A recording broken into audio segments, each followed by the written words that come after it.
Nous désirons également reconnaître que les activités de prévention et de lutte aux violences sexuelles prennent place dans des établissements scolaires où les enjeux propres au système d'éducation sont influencés par l'héritage colonial de ce système, notamment pour les 10 nations autochtones et la nation inuit du Québec.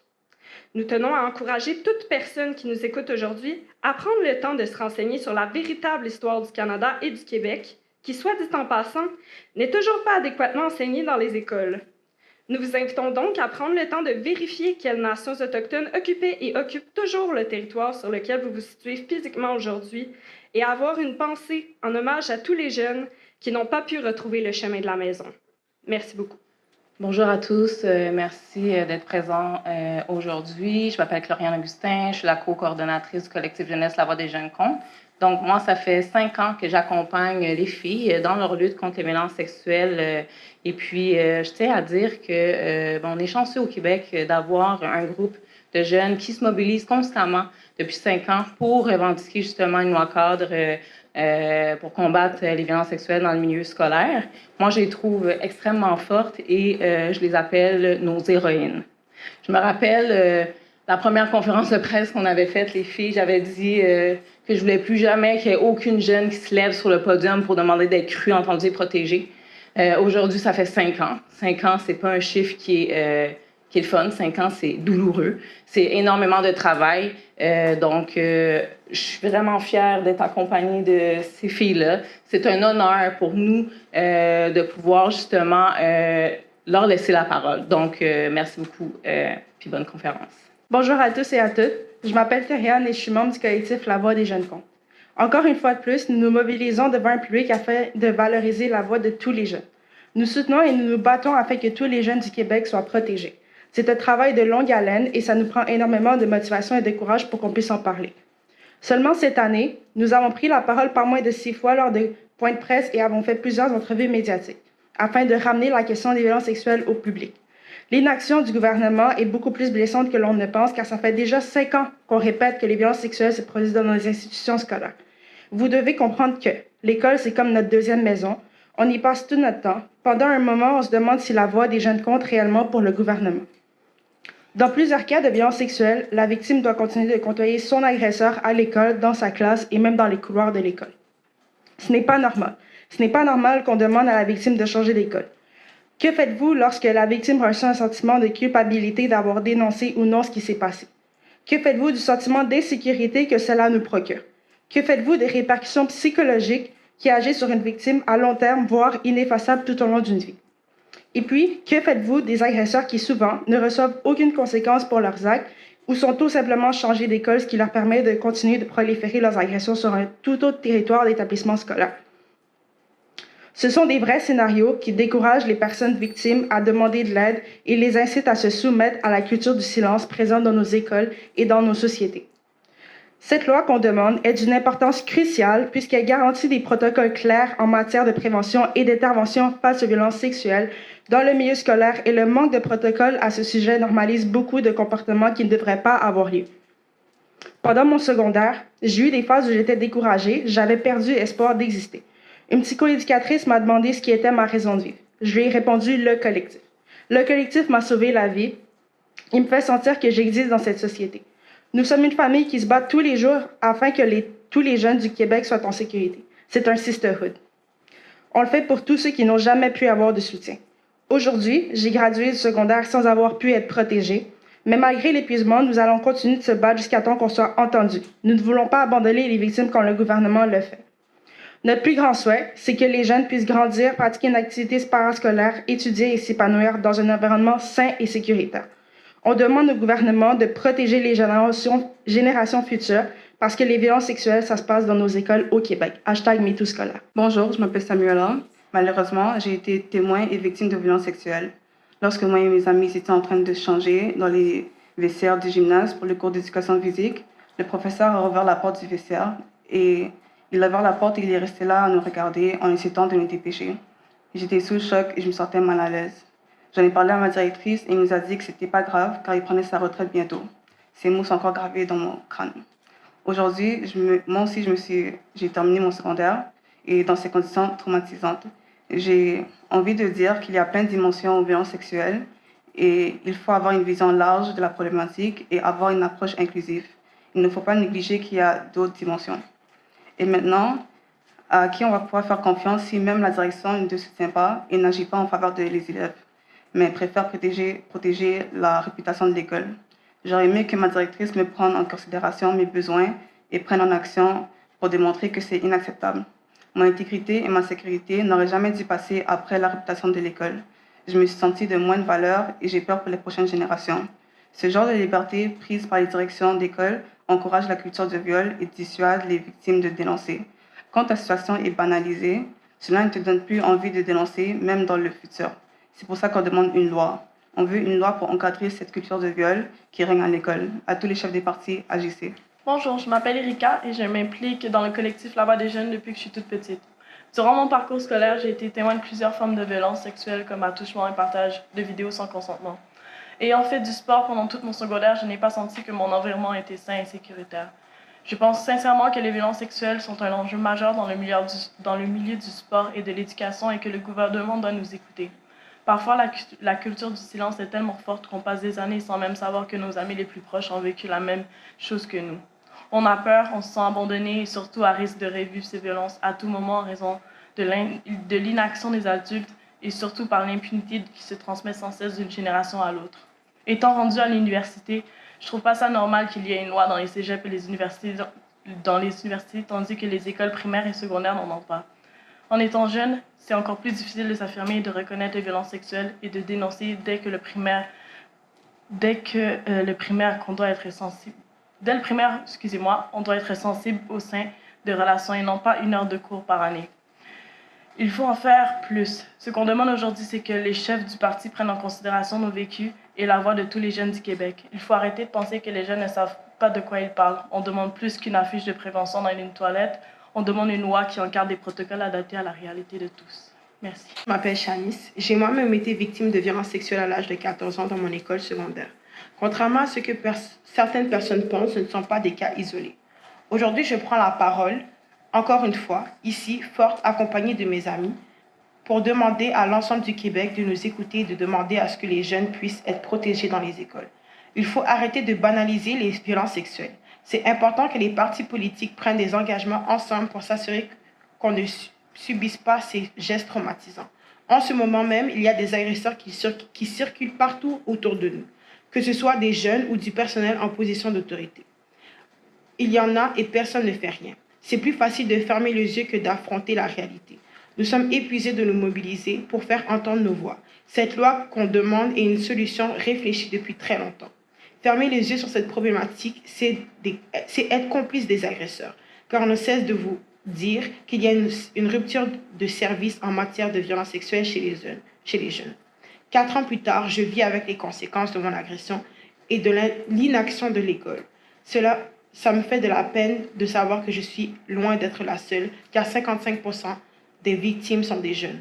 On veut un changement de culture, un vrai changement. Ça fait longtemps qu'on le demande.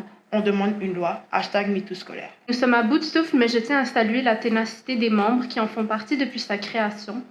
C'est digne d'efforts titanesques.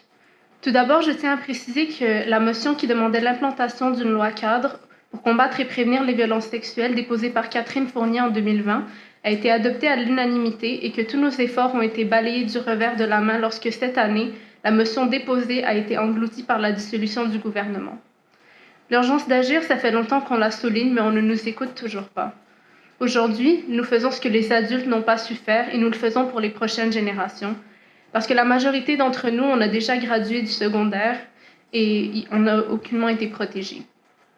Récemment, le Journal de Montréal faisait état d'une 60aine de personnes en situation d'autorité qui ont été inculpées pour violences sexuelles sur des jeunes dans des établissements scolaires du Québec.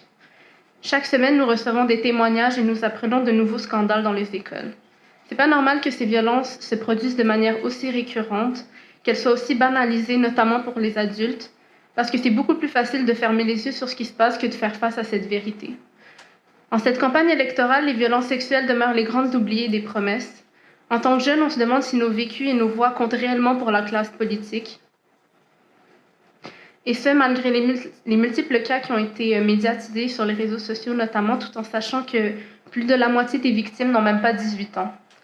Même si on prévoit injecter un budget pour quelques affiches et des vidéos obligatoires que peu de gens vont regarder et de réformer le cours d'éducation à la citoyenneté, ça ne doit pas être fait de n'importe quelle façon. Il faut arrêter d'ajouter des tâches aux professeurs qui en ont déjà assez, déjà beaucoup de pression, et mettre en place une loi pour changer les choses. Nous n'avons plus le luxe d'attendre ou d'espérer que magiquement cette fois-ci notre voix va être entendue par le prochain gouvernement. C'est pas normal que les attouchements sexuels, les viols ou l'exploitation sexuelle fassent partie de notre quotidien dans les milieux scolaires. C'est irresponsable et n'importe quel adulte qui agirait avec autant de négligence se ferait retirer la responsabilité des jeunes. Pourtant, le gouvernement laisse vivre les jeunes avec tout type de violence sexuelle, leur laissant des séquelles traumatiques à vie alors qu'ils ont les outils en main et le pouvoir de changer les choses. La protection des jeunes, ça ne devrait pas juste être une promesse électorale ni un débat entre les différents partis. On a besoin que dès maintenant, les décideurs, ensemble, prennent la décision commune de protéger les jeunes. Vous l'avez fait pour le tribunal spécialisé, maintenant c'est le temps d'aller à la source du problème dans les écoles primaires et secondaires. Donc c'est le temps de faire comme nous, d'unir vos voix et de montrer que la voix des jeunes compte réellement au Québec. Merci. Parce que les violences sexuelles, ça existe et ça se passe dans nos écoles au Québec. C'est même la raison pour laquelle j'ai rejoint ce collectif. J'ai réalisé que ce qui s'y passait dans nos écoles n'était pas normal et que des mesures sérieuses devraient être prises pour la protection de tous, parce que les violences sexuelles, ça blesse et ça détruit. La solution qui nous a été proposée durant les dernières 4 années ne nous satisfait pas. Le protecteur de l'élève n'a pas le pouvoir d'offrir guérison et réparation aux victimes. Il n'a pas le pouvoir de veiller à ce que les agresseurs cessent leur comportement violent. Il n'a pas le pouvoir d'accompagner leur famille. Le protecteur de l'élève, par ses fonctions, revictimise les jeunes, puisqu'il réfère les dénonciations d'agression reçues aux autorités. C'est une étape qui s'ajoute au processus qui est déjà contradictoire pour les victimes mineures. Il n'agit pas en sensibilisation ni en prévention. Il n'ajoute aucune ressource nouvelle de soutien et d'accompagnement. Il vérifie si les processus de plainte existants ont été déjà respectés et offre des recommandations aux écoles pour bonifier leur politique interne déjà défaillante. Le protecteur de l'élève n'est pas adapté pour les problématiques de violence sexuelle. On a été en commission parlementaire pour l'expliquer. Ce n'est pas la première fois qu'on le nomme. Nous, ce qu'on veut, c'est une loi. On a besoin de services à l'intérieur des écoles. Ce n'est pas tous les jeunes qui ont accès à un moyen de transport et c'est essentiel qu'ils puissent avoir accès à de l'aide et du soutien à proximité de leur milieu de vie. Il faut un corridor de services implanté à même les écoles, tant pour les jeunes que pour leurs parents. Et on le répète, les enfants qui affichent des comportements sexuels problématiques ou les adolescents qui ont commis des agressions sexuelles devraient avoir accès à un suivi serré pour que leur comportement cesse. C'est une question de protéger tous les jeunes qui les côtoient et qui méritent de ne pas être exposés à l'inaction des adultes. On entend parler de féminicide tous les jours, mais les auteurs de féminicide ne le deviennent pas spontanément. Il faut que le gouvernement agisse maintenant, car on n'a plus confiance envers le système. La loi, c'est fondamental. #MeTooScolaire. Bonjour, mon nom est Awaou. Je fais partie du collectif. Je suis fière, mais en même temps, j'ai mal de savoir que nos voix ne sont pas entendues. Le fait d'être jeune femme racisée est un poids que nous portons lorsqu'on s'adresse à la classe politique du Québec. On sent les oubliés du système. Le racisme, le sexisme et l'homophobie vécus par plusieurs et conjugués avec les violences sexuelles ne devraient pas avoir lieu dans nos écoles. Cela rend encore plus difficile la dénonciation ou même de reconnaître qu'on est victime de violences sexuelles. Personne n'est outillé pour répondre à nos besoins, tant en prévention que pour recevoir des dénonciations. Ici, on parle d'une urgence. On n'a plus le temps de laisser vivre le changement. Suffisamment de vies ont été brisées, suffisamment de générations ont été sacrifiées. Nous demandons une loi entièrement dédiée à la question des violences fondées sur le genre comme mesure de réparation pour les victimes du passé, celles du présent et pour nous, qui nous avons consacré toute notre jeunesse à lutter contre les violences sexuelles. Il faut créer et construire des mécanismes adaptés, intégrés et accessibles aux différentes réalités que vivent les jeunes. La solution existe déjà en nous. On la revendique depuis trop longtemps maintenant puisque la loi, c'est fondamental.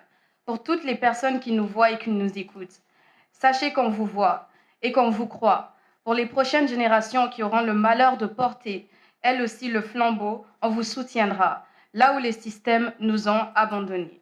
À cette petite de 7 ans qui a été victime d'un viol collectif dans son école, nous te croyons.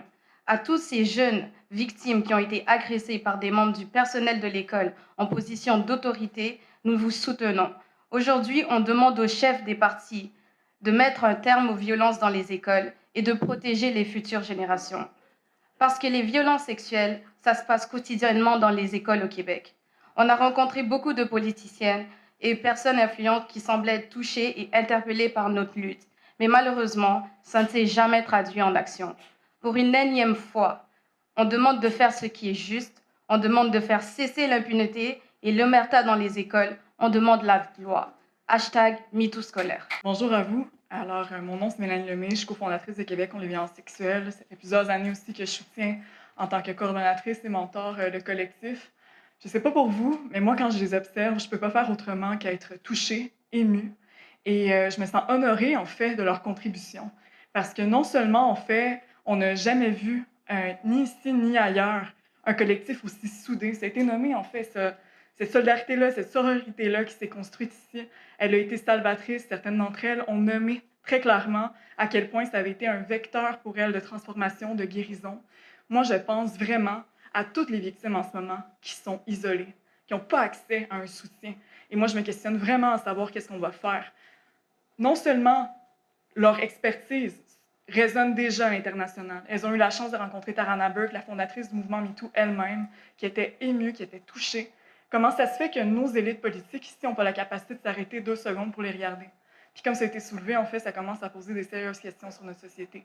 Et moi, je pense qu'à quelque part, on a une expertise, on a un rayonnement qui est unique au monde. Et je pense que c'est le temps, finalement, de donner suite. Et c'est pas parce que les jeunes, en fait, n'ont pas la capacité de voter qu'ils devraient être vus comme une considération marginale.